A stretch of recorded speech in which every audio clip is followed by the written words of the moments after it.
Hello दोस्तों, चलिए आज देखते हैं कि हम आज कैसे nth टर्म ऑफ एपी निकालेंगे। पीछे तो हमने देखा कि कैसे कोई टर्म्स जो हैं एपी में होते हैं, बट आज हम देखेंगे कि nth टर्म कैसे निकाला जाता है। ठीक है, तो आसान है ये भी।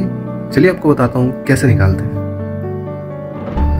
ठीक है, तो यहाँ पे अगर हम देखें तो nth term of an AP तो क्या है, अगर हम मान लेते हैं, कल मैंने बताया था कि टर्म्स जो होते हैं ना उसे A1 A2 A3 में डिनोट किया जाता है। ठीक है, मान लेते हैं A1 A2 A3 A4 ये सब टर्म्स हैं एपी के, जिसका पहला टर्म तो मुझे A1 दे दिया। देखिए पहला टर्म जो होता है इसी को बोलते हैं, जो पहले आता है वो पहला टर्म है। ठीक है, the common difference is D. Common difference D है। कॉमन डिफरेंस कैसे लिखते थे, मैंने कल ही बताया था कॉमन डिफरेंस कैसे लिखते हैं। A2 minus A1 A3 minus A2, मतलब बाद वाला माइनस पहले वाला टर्म, तो वो होता है कॉमन डिफरेंस। तो देखिए यहाँ पे बताया भी गया है, सेकेंड टर्म A2 है तो A2 को A प्लस डी भी बोलते हैं, A3 को A प्लस 2D बोल देंगे, A4 को A प्लस 3D बोल देंगे। वैसा ही होता है, लेकिन यहाँ पे अलग लिखा गया है, और अलग किस लिए लिखा गया है वो भी मैं बताता हूँ। जैसे मैंने बोला ना बच्चों आपको कि यहाँ पे A2 जो है ना, A2 को मैं क्या लिख सकता हूँ, A प्लस डी, क्योंकि A1 तो A ही है ना, और A3 को मैं लिख सकता हूँ A प्लस 2D। मैंने कल ही बताया था बच्चों ऐसे कैसे लिख सकते हैं, क्योंकि A2 में से A1 अगर आप घटाएंगे ना, देखिए D आएगा, A3 में से A2 घटाएंगे तो D आएगा, तो सब में DD आता है। D क्या होता है, कॉमन डिफरेंस, और वही आता है सब में, तभी जाकर वो सारे टर्म्स एपी में हो पाते हैं। ओके, A3 लिख दिया, और फिर A4 भी लिख देता हूँ मैं यहाँ पे। A4 equal to A plus 3D, A plus 3D आया। तो ऐसा इसलिए आ रहा है क्योंकि देखिए यहाँ ऐसे क्यों लिखा गया है, यहाँ पे ये सब टर्म्स में ऐसे क्यों लिखा गया है मैं बताता हूँ। देखिए A3 को क्या लिख दिया है, A3 को लिख दिया है A2 plus D. A2 plus D किस लिखा है, इसको कैसे लिख सकते हैं, A plus D plus D. भाई अगर 2D है तो D प्लस डी तो लिख ही सकते हैं ना, और फिर आगे इसको क्या लिख सकते हैं, A plus 2D plus D, ऐसे भी तो लिख ही सकते हैं। तो यहाँ पे इसलिए लिखा कि A प्लस डी क्या होता है, A2 होता है, A प्लस 2D क्या होता है, A3 होता है। बस इसको बदल देना है उसमें, और क्या। तो इसको A प्लस डी को क्या लिख सकते हैं, A2 प्लस डी, और A प्लस 2D को क्या लिख सकते हैं, A3 प्लस डी, और वही चीज़ यहाँ पे लिखा हुआ है। तो कंफ्यूज नहीं होना है, वही चीज़ हमने बना के लिखा है यहाँ पे, और वही चीज़ यहाँ पे डायरेक्टली लिख दिया है। ऐसा समझ में आसान है बच्चों। तो आगे क्या देखते हैं, आगे देखते हैं। अच्छा, इधर आगे समझाया हुआ भी है कैसे लिखा है A प्लस डी को। मैंने इधर से इधर लिख दिया, उसने इधर से इधर लिख दिया। A plus 2D A plus 3D आया। हाँ, तो A plus 2D A plus 3D कैसे आ रहा है, ये इसका पैटर्न भी आपको देखना होगा। पैटर्न आप समझ रहे हैं बच्चों, A2 था तो D आया, A3 था तो 2D आया, A4 था तो 3D आया। मतलब कि यहाँ पे टर्म के नीचे वाला जो रहता है ना, 2 रहेगा तो यहाँ पे 1 आएगा, 3 रहेगा तो यहाँ पे 2 आएगा, यहाँ पे 4 रहेगा तो यहाँ पे 3 आएगा, मतलब एक कम आ रहा है। तो वैसे ही करते करते अगर मैं नीचे तक चले जाऊँ, A3 करते A4 A5 AN आ जाऊँ, AN कुछ भी हो सकता है, equal to A plus N minus 1 into D होगा। समझने वाली बात है यहाँ पे, इसलिए समझने वाली बात है क्योंकि N माइनस 1 सभी जगह तो ऐसे ही हो रहा है बच्चों। मान लीजिए N की जगह 5 रख दिया तो A5 equal to A plus 5 minus 1 4, A5 equal to A plus 4D, A4 रख देते हैं, 4 यहाँ पे रख दीजिए, A4 equal to A plus 4 minus 1 3 हो जाएगा, A4 A प्लस 3D आ जाएगा, यही आ जाएगा। N की जगह कुछ भी रखेंगे ना तो हमारा कॉमन टर्म A निकल गया। मतलब किसी भी टर्म को निकालने के लिए A plus N minus 1 into D करेंगे, जो एपी में है, तो मुझे कोई भी टर्म निकाल के दे देगा। ये फार्मूला बन गया बच्चों, ये फार्मूला बन गया। आगे looking the terms you can say the nth term is A plus N minus 1 into D. देखिए दिया हुआ है ना, वही चीज। So the nth term AN of the AP first term is A, common difference is D, given AN is equal to A plus N minus 1 into D. यही याद रखना है आपको बच्चों, ये याद रखना है, ठीक है। आगे बोल रहा है AN is the general term. अच्छा, यहाँ पे थोड़ा सा मिस्टेक है, यहाँ पे AN होगा, I think AN is also called the general term of an AP. ठीक है बच्चों, if the there are m terms in AP, then A represent the last term, it sometimes also called L। अच्छा, ये बात है, यहाँ पे AM होगा। AM also represent the last term which is also called, मतलब लास्ट टर्म जो होता है ना, जैसे हम जा रहे हैं, हम ऐसे करके जा रहे हैं 2 5 8 11, तो ऐसे करके ये तो लास्ट टर्म हुआ ना, ये फर्स्ट टर्म। देखिए आपको समझ में आ रहा है, ये हो गया फर्स्ट टर्म, तो ये हो गया लास्ट टर्म। लास्ट टर्म हो गया बच्चों। फर्स्ट टर्म को कैसे रिप्रेजेंट करते हैं? ए से, और लास्ट टर्म को एल से। आया बच्चों समझ? ठीक है, ऐसे करके रिप्रेजेंट करते हैं। एल से लिख देंगे तो एल मतलब लास्ट टर्म हो जाता है, सिंपल। एल से लास्ट टर्म हो गया, तो आसान है बच्चों। बस एक फार्मूला याद रखना है इसमें, और क्या, बस एक फार्मूला याद रखना है ए एन का। ठीक है, आई थिंक क्लियर होगा आपको। चलिए आगे चलते हैं। क्वेश्चन करना पड़ेगा बच्चों, क्वेश्चन ही करना है मैथमेटिक्स में, तभी तो कुछ समझ में आएगा। क्या बोल रहा है क्वेश्चन में, क्या बोल रहा है? Which other term of the AP 21 18 15 dot dot is -1 and which term is -81। अच्छा, कौन सा टर्म जो है वो -81 है? पहले एपी को समझना जरूरी है। जो एपी मुझे दिया हुआ है वो क्या दिया हुआ है? 21 18 15, देखिए ऐसे करके बढ़ता जा रहा होगा, मुझे नहीं पता कहाँ तक बढ़ रहा होगा। ठीक है, तो ये एपी में है ना बच्चों, एपी में तो है। देखिए second term minus first term, 18 में से 21 गया -3, 15 में से 18 गया -3, तो -3 आ रहा है ना। कॉमन डिफरेंस तो लग रहा है कि -3 ही आ रहा है। पता चला कैसे निकाला मैंने? मतलब 18 में से 21 घटा दिया तो -3 ही तो आया बच्चों। A2 -7 कर दिया, समझ रहे ना, वैसे ही कर दिया। और फर्स्ट टर्म मुझे क्या दिया हुआ है? फर्स्ट टर्म तो आप आराम से लिख सकते हैं, ए क्या है 21 है, ये भी लिख सकता हूँ। आगे क्या बोल रहा है? -81 कौन सा टर्म होगा ये बता दो। तो कोई भी टर्म होगा, मान लेते हैं एन टर्म होगा। मैंने अभी एन पढ़ाया ना बच्चों, एन क्या होता है?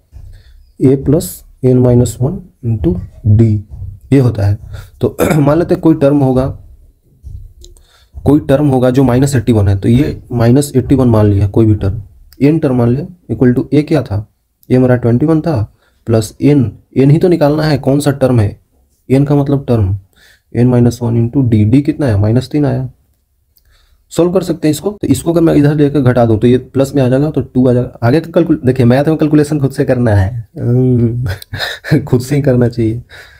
ठीक है, तो -102 आ गया, equal to n -1 divided by -3, minus minus cut गई, तो 3 से कितना बार में कटी? 3 3 9 और 12 3 चौके 12, 34 आ गए। तो 34 बराबर n -1, n का वैल्यू कितना आ गया? 35, 35, मतलब 35वां टर्म होगा इसका -81। ऐसा समझो बच्चों, 35वां टर्म होगा -81। तो यहाँ लिख सकते हैं ये 35, मतलब 35वां टर्म इसका होगा, वो कितना होगा? माइनस का 81। समझे बच्चों? ये हमारा पहला का आंसर आ गया 35। Any term is 0, give the answer of the reason. तो बोल रहा है कोई टर्म इसमें से कोई टर्म इसमें से 0 हो सकता है क्या? तो कर लेते हैं, 0 होगा तो होगा, नहीं होगा तो नहीं होगा। तो 0 इस बार रख देंगे। कोई टर्म इसमें 0 हो सकता है, तो 0 होने के लिए an है ना, an equal to a plus n -1 into D. तो इसी को 0 रख देते हैं। मान लेते हैं कोई टर्म 0 होगा तो आएगा, नहीं होगा तो नहीं आएगा।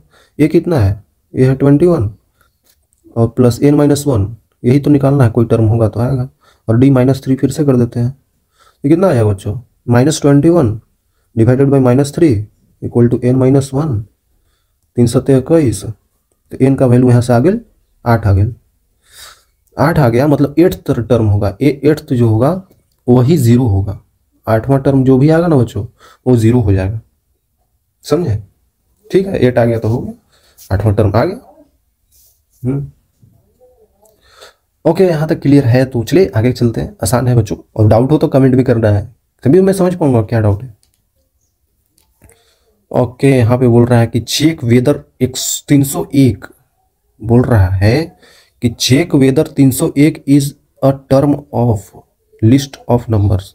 अच्छा, 301 जो है इज अ टर्म, ये कोई 301 कोई टर्म है इसमें? 301 आएगा ऐसे ऐसे बढ़ते बढ़ते कहीं पे 301 आ सकता है या नहीं? तो चेक करना है हमें भी नहीं पता है आएगा कि नहीं, तो चेक कर लेते हैं। आएगा तो आएगा, नहीं आएगा तो नहीं आएगा। हमारा जो एपी दिया हुआ है ना, एपी 5 11 17 23 कुछ ऐसे बढ़ता जा रहा है। तो इसका कॉमन डिफरेंस कुछ समझ में आ रहा है? घटा देंगे ना इसमें से अगर मैं घटा दूं, इसमें से घटा दूं तो सेम आ रहा है ना।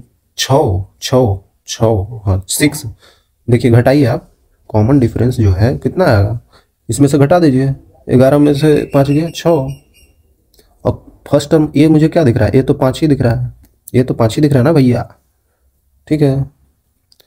और मुझे 301 कोई टर्म है इसमें, देख लेते हैं, है तो होगा तो एन का वैल्यू आएगा, नहीं होगा तो एन का वैल्यू नहीं आएगा। तो ए एन क्या होता है, ए प्लस, आपको खुद से करना है बच्चों, ये सब करिए खुद से यार, मैं क्यों कर रहा हूँ। एन मान लेते हैं 301 जो हमें लाना है, इक्वल टू ए 5 है plus n-1 into D. Calculation करिए जल्दी से बच्चों, इसको घटा देंगे कितना हो जाएगा, 296 आ जाएगा, divided by 6 equal to n-1। 6 से कट रहा है, 6 से कट रहा है क्या, 2 से काट लेते हैं 3 बार में, 1 4 8, 3 से कट रहा है, देख लेते हैं, 3 चौके 12, 3 सत्ते 3×9 = 27.3, पॉइंट में आ गया। अब कुछ नहीं हो सकता है, पॉइंट में कोई टर्म होता है, हमको सिखा रिया। 49.33 आएगा प्लस 1, मतलब कि एन का वैल्यू 50.33। तो भाई साहब एन जो है, जो टर्म्स है वो कैसे आ सकता है, वो कैसे आ सकता है 50.33। हम ठीक है, हम टर्म निकालते हैं, कहीं पे निकालते हैं, A1 क्या होगा, A2 क्या होगा, तो ये तो ठीक है हम कहीं कहीं निकाल लेते हैं, लेकिन ए 50.33 कोई निकालने के लिए बोले तो ये कौन निकालेगा भाई, ये टर्म ही नहीं है ना बच्चों। टर्म तो 1 2 3 4 5 6 7 8 होगा, तो ये कौन सा टर्म है, पॉइंट में कौन सा टर्म आता है, हो ही नहीं सकता है, ये हो ही नहीं सकता है। इसका मतलब check whether this is a term in list of number, no लिखेंगे, no 301 is not a term in this AP में ये टर्म ही नहीं होगा, कैसे टर्म होगा, एन का वैल्यू इंटीजर में आ रहा है, पॉइंट में आ रहा है। ओके, आई थिंक क्लियर होगा, क्लियर है तो चलते हैं नेक्स्ट क्वेश्चन, ये भी बहुत आसान है। Find the 11th term of and the father of English action AP, भाई समझे, मुझे भी नहीं है 11th term from the last, अच्छा पीछे से, आगे से तो हम बहुत टर्म निकाले, लेकिन अब पीछे से निकालना है, ठीक है, toward the first term 11th term निकालना है बच्चों। चलिए आ जाते हैं, जल्दी से करना है आपको।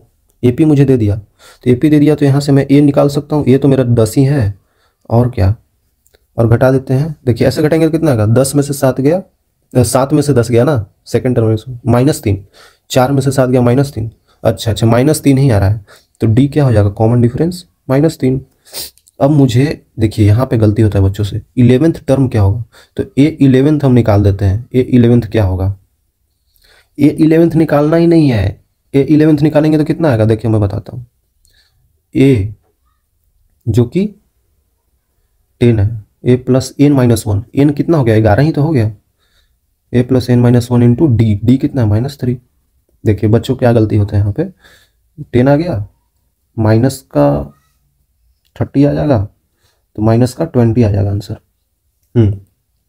माइनस का 20 आ गया, तो अब बोलेंगे हम कि ए 11 जो आया ना वो माइनस का 20 आ गया, यही मेरा आंसर हो गया। ये आंसर नहीं हुआ बच्चों, ये आंसर नहीं है, ए 11 -20 आ रहा है, बट अगर हम देखें ना तो ये तो शुरू से है ना बच्चों, ये स्टार्टिंग से हमने निकाला, जैसे ये स्टार्ट हो रहा था एपी जो स्टार्ट हुआ 10 7 4, फिर आ जाएगा 3 आएगा, नहीं 3 नहीं आएगा, 1 आएगा ना बच्चों, 1 आएगा, तो ऐसे बढ़ता जा रहा था, ऐसे तो -62 तक जा रहा है, तो ऐसे ऐसे करते करते हमने 11th टर्म निकाला, जैसे A1 ये हो गया, A1 A2 A3 A4, ऐसे करके A11 मैंने निकाल लिया, जो कि -20 आया। लेकिन आपको ये थोड़ी पूछ रहा है, A11 नहीं पूछ रहा है, 11वां term from last, 11th term from last, मतलब पीछे से भाई साहब, पीछे से करेंगे तो A1 हो गया -62, समझे, पीछे से, तो करना कुछ नहीं है, आपको भी पीछे से करना है। देखिए कैसे, तो पहला टर्म इसको उल्टा करके लिख देते हैं, उल्टा करेंगे तो -62 कॉमा, अगर ऐसे बढ़ रहा था तो ऐसे बढ़ाते हैं, यहाँ पे लिख देते हैं 9 माइनस का 59 आएगा ना, फिर माइनस का 56, ऐसे कुछ कर कर करके बढ़ता जाएगा, फिर 7, फिर 10। उल्टा कर दिया बच्चों, ये जो ऐसे लिखा हुआ था ना, ये ऐसे लिखा रहा था शुरू से ऐसे करके, तो हमने इधर से ऐसे करके लिख दिया उल्टा कर दिया, क्योंकि लास्ट टर्म निकालना है, तो उल्टा करके लिखेंगे तो जल्दी हो जाएगा। देखिए कैसे। और इसमें कॉमन डिफरेंस क्या आएगा, जैसे इधर से हम लोग कॉमन डिफरेंस निकाल रहे थे तो -3 आ रहा था, लेकिन यहाँ पे 3 आ जाएगा। देखिए करके, 10 में से 7 गया 3, उसी तरीके से -59 + 62 आ जाएगा। समझ रहे हैं यहाँ पे अगर मैं कॉमन डिफरेंस निकालूँ ना, तो ये देखिए -59 था, माइनस, फिर माइनस और 62 है, तो इसको क्या हो जाएगा, ये +3 आ जाएगा बच्चों, +3। और ये मुझे पता है यहीं चल गया, यहाँ पे ये यहाँ पे -62 आ रहा है। ठीक है, तो इसके आगे क्या करना है, इसके आगे मुझे A11 निकालना है, और ये पीछे से निकल रहा है क्योंकि कॉमन डिफरेंस बदल गया, फर्स्ट टर्म बदल गया, तो पीछे से निकलेगा। पीछे से क्या होगा, ए कितना है, -62 + n-1, 10 11 है ना, 11 में से 1 गया, n तो 11 है ना, तो 11 - 1 इंटू डी कितना है, +3, माइनस का 62 प्लस का 10 या 30, ये कितना हो जाएगा, माइनस का 32। तो A11 जो आ गया वो आ गया माइनस का 32। तो ये मेरा टर्म पीछे से आया, ये मेरा टर्म पीछे से आया जो कि -32, और आगे से कितना रहा था 20, तो ये नहीं है, ये आपका रियल में आंसर होगा पीछे से, from last okay, from last पीछे से -32 आएगा। ठीक है, एक ही काम इसमें करना रहता है, जो दिया हुआ है ना AP उसको ऐसे बदल देंगे, ऐसे दिया हुआ ऐसे बदल देंगे। ठीक है, बदल दिया, और उसी में जो भी कॉमन डिफरेंस आएगा, जो भी पहला टर्म आएगा उल्टा में, उसी को लेकर सॉल्व कर देना है। ओके।